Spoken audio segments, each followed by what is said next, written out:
Bismillahirrahmanirrahim. Banyak orang tidak paham tentang, saya mulai dulu dengan definisi pernikahan. Dan ini sudah terbit dalam bentuk DVD manajemen rumah tangga Islami. DVD saya bisa dicari, insya Allah ada.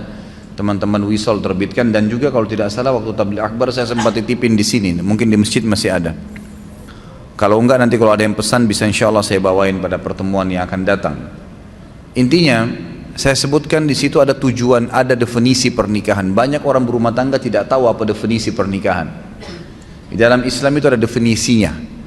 Pernikahan dalam Islam adalah penyatuan dua lawan jenis anak Adam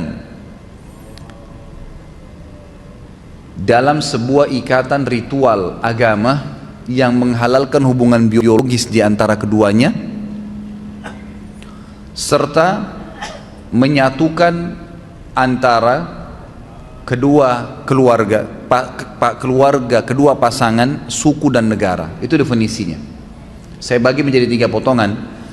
Pernikahan dalam Islam adalah penyatuan antara dua anak Adam, dua lawan jenis dari anak Adam, laki-laki dan perempuan. Dari definisi ini keluar, tidak boleh nikah sesama jenis. Nggak ada homoseksual, nggak ada lesbian. Adanya laki-laki dan perempuan, murni, laki-laki full, perempuan full, semuanya. Yang tengah-tengah nggak diterima dalam Islam. Banci, lesbian, homoseksual nggak ada dalam Islam, ditolak semua, dosa besar, hukum. Nggak boleh, penyakit. Nabi SAW menyuruh seorang banci yang pernah duduk di sekitar para sahabat, lalu Nabi SAW dengar, lalu Nabi mengusir, mengatakan keluarkan orang yang dari Madinah, dianggap penyakit, nggak boleh ada. Kemudian dari anak Adam, berarti tidak boleh seseorang muslim menikah kecuali kepada manusia. Tidak boleh nikah sama jin, nggak boleh melampiaskan biologis dengan hewan, sama manusia. Dalam satu ikatan ritual agama yang menghalalkan hubungan biologis di antara mereka. Jadi ini ibadah. Pernikahan adalah ibadah.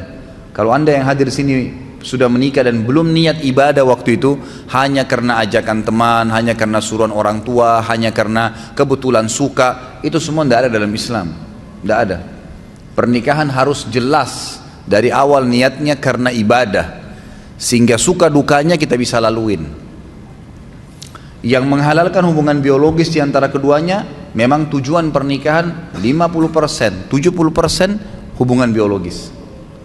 Allah sudah bebankan. Munafik orang mengatakan tidak butuh lihat lawan jenis. Kita butuh lihat, butuh ngobrol, butuh pegang, butuh cium, butuh curhat, butuh berhubungan jima, hubungan biologis. Itu fitrah. Kalau ada orang tidak butuh ini, dia keluar, abnormal, bukan orang yang normal. Tidak ada di situ dia keluar dari batas normalnya. Tapi kalau dia normal, maka manusiawi sekali dia membutuhkan itu. Tapi Allah Subhanahu wa ta'ala mengajarkan kita caranya dengan akad nikah. Hanya 5 menit. Si wali mengatakan saya nikahkan kamu sama anak saya fulan bin fulan. Kemudian si laki-laki mengatakan saya terima, selesai. Sah pernikahannya, hubungan biologisnya juga sah. Lalu dikatakan akan menyatukan keluarga kedua pasangan. Jangan antum menikah targetnya hanya pasangan kita. Kalau kita menikah, tanda kutip kita juga menikah, tanda kutip ya, kita juga menikah dengan keluarganya. Harus siap, ada ipar, ada mertua. Banyak orang ribut sama mertuanya, ribut sama iparnya karena dia tidak siap. Dia cuma mau pasangan hidupnya saja, eksklusif. Iparnya datang gak dibukain pintu. Suaminya mau bakti sama ibunya, cemberut. Dosa dia. Gimana caranya? Hukum syar'i tidak bisa diubah. Ini bukan hukum rimba. Hukum Allah pencipta langit dan bumi. Laki-laki tetap wajib bakti sama orang tuanya sampai dia mati. Dianya mati. Kalau orang tuanya mati atau hidup, tetap wajib dia bakti. Tidak boleh istri menjadi penghalang suaminya untuk ketemu ibunya, bakti, ngantarin makanan, ziarah kuburnya kalau mati. Nggak boleh, haram. Dia harus dukung. Banyak istri bangkang dalam poin ini, sampai seorang anak berani bangkang dengan orang tuanya. Bahkan saya tahu ada kejadian di Jakarta, karena istrinya nggak suka, tadinya dia belikan rumah ibunya di sebelah rumahnya, dipindahin ibunya. durhaka sama orang tua. Sampai ulama mengatakan kalau ada seorang anak laki-laki menikah, kemudian dia biarkan ibunya duduk di belakang, istrinya di depan, dia durhaka itu. Itu namanya, durhaka. Kecuali ibunya yang minta. Tidak boleh. Dan ini wanita harus faham nih. Nggak bisa. Kalau wanita seperti ini diceraikan, halal dalam agama Islam. Dia menjadi penyebab si anak putus dengan orang tuanya, halal diceraikan. Nggak boleh. Lain kalau perempuan yang memang menikah suaminya nomor satu. Sama Anda juga sebagai laki-laki, tahu perempuan ini pada saat menikah dia punya orang tua, dia punya anak, dia punya saudara, kita punya ipar, harus bisa datang ke rumah, bertemu. Ustadz, mertua saya cerewet, nggak apa-apa, cobaan. Enaknya hidup nggak mau ada cobaan, gimana caranya? Harus ada cobaannya. Ada orang dicoba di pasangan hidupnya, di mertuanya, di iparnya, di anaknya, di tetangganya, banyak, harus ada cobaan. Kalau nggak ada cobaan, hidup kita datar terus, nggak ada seninya kehidupan ini. Nggak ada seninya, dan manusia nanti tidak akan keluar, potensi seseorang akan keluar kalau cobaan ada. Kita akan muncul ide-ide untuk mencari jalan keluar pada saat kapan? Cobaan ada. Bayangkan kalau hidup kita datar terus nggak ada cobaannya, nggak bakal keluar potensi kita. Allah subhanahu wa ta'ala datangkan cobaan itu untuk mengorek, mengeluarkan potensi yang ada. Emang begitu. Hadapin, pecahkan, ya kan? Pahala sabar didapatkan kapan? Pada saat cobaan datang. Kalau cobaan tidak ada, gimana bisa? Nggak mungkin, ya kan? Istri kita hidup 20 tahun di rumah tangganya sama orang tuanya dengan pola tertentu, cara makan, cara tidur, cara berpakaian. Kita pun hidup 30 tahun di ayah dan orang tua kita dengan cara makan, cara hidup dan seterusnya. Lalu kemudian disatukan, tiba-tiba mau bisa baik semuanya? Nggak bisa. Pasti ada penyesuaian. Asas yang penting dalam rumah tangga adalah yang benar memaafkan, yang salah meminta maaf. Selesai. Dan jangan nginapkan masalah. Jangan pernah nginapkan masalah. Clearkan pada saat itu. Salah minta maaf, saya perbaikin. Kembali kepada hukum Allah, patokannya agama Allah. Benar salah itu di mata Allah SWT, bukan di mata individu. Banyak orang laki-laki lemah, begitu istrinya marah sama dia, gara-gara dia pergi ke ibunya, langsung dia, ya sudah saya nggak usah ke ibu deh kalau begitu. Daripada saya ribut sama istri saya. Subhanallah. Dudukkan istri Anda. Kamu tahu nggak hukum agama saya wajib bakti dengan ibu saya? Durhaka saya kalau nggak kesana. Kamu pun berdosa kalau kamu lakukan ini. Memang harus begitu. Jangan malah salah di sini, kendor. Harus jelas ya. Kalau perlu seorang istri sokong, kamu ke ibumu, ayo saya temenin. Kapan ke ibu, kapan ke ayah. Berikan sokongan. Kemudian dalam pernikahan juga ada tujuan, teman-teman sekalian. Harus ada tujuan. Tujuan pertama itu perluasan hubungan. Memang itu tujuannya. A'udzubillahi minasyaitonir rajim. Ya ayuhan nas, inna khalaqnakum min dzakarin wa untha wa ja'alnakum syu'uban wa qabaila lita'arafu. Inna akramakum innallaha yatqakum. Hai manusia, kami ciptakan kalian bersuku-suku dari laki-laki dan perempuan, dan kami jadikan kalian bersuku-suku, berbangsa-bangsa. Itu variasi Allah kasih. Semua kan dari Adam dan Hawa ya. Kenapa ada orang Arab, ada orang Melayu, ada orang bule, ada orang Afrika, suku-sukunya banyak. Ya Allah sengaja buat variasi itu untuk kalian saling kenal, mengenal. Kata ulama tafsir, dengan pernikahan tahu tradisi makanan ini, pakaian ini, terusnya. Ada tujuan. Orang yang melangkah kepada sebuah perbuatan tanpa tujuan, maka tidak sampai kepada target yang dia inginkan. Ada orang masuk ke mall, nggak ada tujuannya, nggak ada sesuatu. Dia nanti kacau balau itu. Belanja sembarangan, beli makanan sembarangan, habisin uang percuma, buang-buang waktu, nggak ada tujuan. Nggak bisa. Dalam Islam harus ada tujuan. Saya ke masjid mau sholat, tujuannya sholat, jangan pikirin yang lain. Udah. Lagi mau belanja sesuatu di pasar, memang tujuannya beli sayur, beli tempe, beli segala, beli itu. Ibu-ibu jangan singgah beli daster. Nggak boleh, harus tujuannya jelas. Kalau enggak kemana-mana tuh nanti. Tujuan harus ada. Kita kerja di satu perusahaan, tujuannya ada target. Orang kalau cuma sekedar ya kebetulan supaya saya kerja deh, nggak bakal meningkat prestasinya, nggak bakalan. 10 tahun begitu terus jabatannya. Tapi kalau ada tujuan, tujuan saya masuk di sini apa nih? kelas tertingginya dalam target di perusahaan ini apa? 1, 2, 3, 4, 5 jenjangnya. Target saya 2 tahun saya sudah harus sampai di tingkat yang kelima. Harus ada target. Nggak bisa, dan itu dengan tujuan kita masuk ke situ.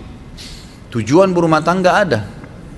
Perluasan hubungan. Kita akan kenal keluarga istri, keluarga suami, jaringannya lebih luas.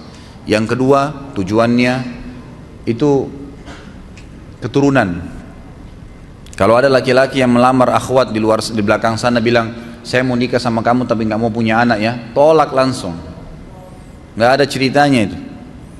Tujuan pernikahan dari mana kita bisa mendapatkan keturunan? Allah SWT jadikan hubungan biologis itu satu-satunya jalan untuk berlanjut generasi manusia. Yazra'ukum fi, kata Allah. Dengan pernikahan itu Allah jadikan kalian berkembang biak di situ. Memang begitu, tujuannya ada. Yang ketiga, ketentraman. Nikah butuh ketentraman. Cari orang yang akan jadi pasangan kita yang buat ketentraman, dan itu hanya satu. Poinnya supaya bisa tentram, cari agamanya. Imannya ada. Kita sudah tahu semua itu, maka agamanya didahulukan. Bagaimana agamanya dia? Kalau weekend, kalau liburan, kemana ya? Oh, saya ke majelis ta'lim ini. Oh, saya hadir di pengajian ustadz ini.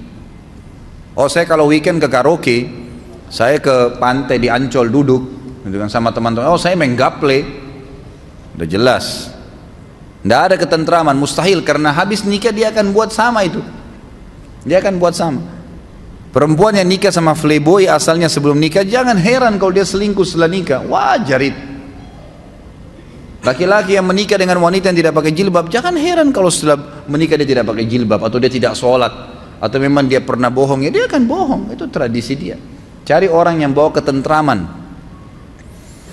Dan itu patokannya adalah agama. Dan yang keempat, tujuan pernikahan adalah menjalankan perintah Allah dan Rasulnya. Di ibadah didiatkan untuk itu. Kata Nabi SAW, an-nikahu sunnati wa man raghiba an sunnati falaysa minni. Siapa yang menikah itu adalah bagian dari sunnahku, siapa yang menolaknya maka bukan siapa yang menolak sunnahku maka bukan dari golonganku. Jadi ada tujuan-tujuan. Di antara substansial tujuan pernikahan yang kelima adalah memenuhi hubungan biologis, kebutuhan biologis. Itu tujuan memang. Tujuan kita menikah memang untuk melampiaskan biologis, untuk ngobrol, tatap-tatapan, ciuman, pegang, hubungan biologis, bahkan digantungkan pahala besar. Boleh nggak pacaran Ustadz? Boleh, setelah akad nikah. Sebelum akad nikah nggak ada pacaran dalam Islam. Bagaimana caranya saya kenal dia? Banyak orang sekarang begitu. Harus terperiksa tai lalatnya perempuan itu di tangannya ada nggak? Lihat rambutnya seperti apa, dan beragam macam alasan. 3 rahasia penting dalam agama untuk mengenal konsep ta'aruf dalam Islam: kenali fisiknya, kenali keluarganya, kenali lingkungannya. Titik, selesai. Fisik sesuatu apa yang kita menarik nih? Kata Nabi SAW, lihat dari lawan jenis yang kamu mau nikahi sesuatu yang menarik buat kamu. Apa saja? Alisnya, warna kulitnya, sesuatu di wajah dan telapak tangan yang jadikan patokan. Sudah selesai? Oh iya, ini mungkin masuk di kriteria saya. Baik, cukup. Kemudian masuk yang kedua, ke keluarganya. Secara umum, keluarga ayahnya akan mewariskan fisik kepada anak cucu kita nanti. Keluarga ibunya akan menurunkan karakter dan sifat. Saya sudah pernah jelaskan, yang sahabat kulitnya putih, istrinya putih, anaknya hitam seperti anak Afrika. Suaminya langsung bilang, pasti kau selingkuh. Kok bisa saya putih, kamu putih, ini hitam keluar nih. Kata istrinya, demi Allah saya nggak pernah disentuh kecuali sama kamu. Ribut, didengar oleh Nabi SAW, dilapor, ya Rasulullah, nih lihat nih, putih-putih ini hitam. Gimana bisa? Nabi SAW diam sejenak, datang wahyu. Lalu Nabi SAW tanya, sesuai dengan wahyu kepada laki-laki tersebut, ada gak kakekmu kulitnya hitam begini? Dia bilang ada, ini keturunannya itu. Jadi fisik turun, makanya biasa kita dapat suami istri mukanya beda sama anaknya kan? Karena itu dari kakek-kakeknya, dari turunan ayah mereka. Jadi turunan ayah istri dan turunan ayah suami itu sama, nanti menurunkan, mewariskan fisik secara global ya. Jangan dilihat substansialnya, secara global. Kemudian keluarga istri keluarga ibu dari istri dan keluarga ibu dari suami itu akan menurunkan karakter, sifat. Secara umum, oh keluarganya calon saya ini umumnya dosen semua, suka belajar. Itu sudah sifat umum keluarga. Ada satu pemabuk, satu ini nggak dihitung. Umum global ini yang dijadikan patokan. Kemudian kenali lingkungannya. Boleh orang kalau ta'aruf tanya, kebiasaannya apa ya? Kerja di mana? Oh kebiasaan saya kalau lagi iseng saya pulang kantor ke karaoke, duduk sampai jam 12. Habis itu saya pulang, saya hibur diri saya ke bar sampai jam 1. Pulang istirahat, besok kerja lagi. Sudah bisa dibaca belum? Oh saya kalau lagi kosong ya nggak apa-apa, saya cuma duduk gitu. Di rumah kalau akhwatnya bilang, kadang-kadang saya nonton TV duduk, saya putar nonton film India dari pagi sampai sore. Sudah tahu belum? Udah punya gambaran lingkungannya. Berarti nanti akan begitu tuh kalau sudah menikah. Oh saya kalau pulang taklim mampir Nur Iman belajar. Saya belajar taklim. Oh saya kalau weekend saya hadir tablik akbar di sini. Dan seterusnya. Saya mulai ikut tahfidz Quran, beberapa surah di store setiap minggu. Nah itu berarti kita tahu lingkungannya. Nah ini berarti bagus nih, gitu kan? Itu saja, nggak perlu pacaran keluar sama-sama, nggak usah. Semoga Allah berikan hidayah. Kadang-kadang ada orang tua, kok bisa itu loh. Datang laki-laki malam minggu, tante, om pamit ya, saya mau bawa anaknya. Iya silahkan. Masya Allah. Silahkan dibawa ke Ancol, dibawa ke bioskop dingin-dingin terus ndak zina. Bohong, ndak zina. Bagaimana caranya nggak zina? Gitu kan? Nggak ada, paling sedikit itu sudah iktirab ke zina. Ujung-ujungnya, nggak bisa, susah. Nanti hamil di luar nikah, sibuk nikahkan. Bagaimana? Dari mana sahnya nikahnya orang hamil itu? Mana anaknya nggak jelas statusnya, nggak boleh dinisbatkan kepada pemilik sperma, nggak ada hak waris di antara mereka. Kalau anaknya perempuan dari hasil zina, dia nggak punya hak wali. Banyak sekali rentetan hukumnya. Tujuan pernikahan termasuk yang tidak kalah pentingnya adalah kebutuhan biologis. Itu nggak bisa dipungkirin. Teman-teman kalau yang punya anak, jangan tunda mereka menikah, nikahkan. Karena kadang-kadang subhanallah fitnah terjadi.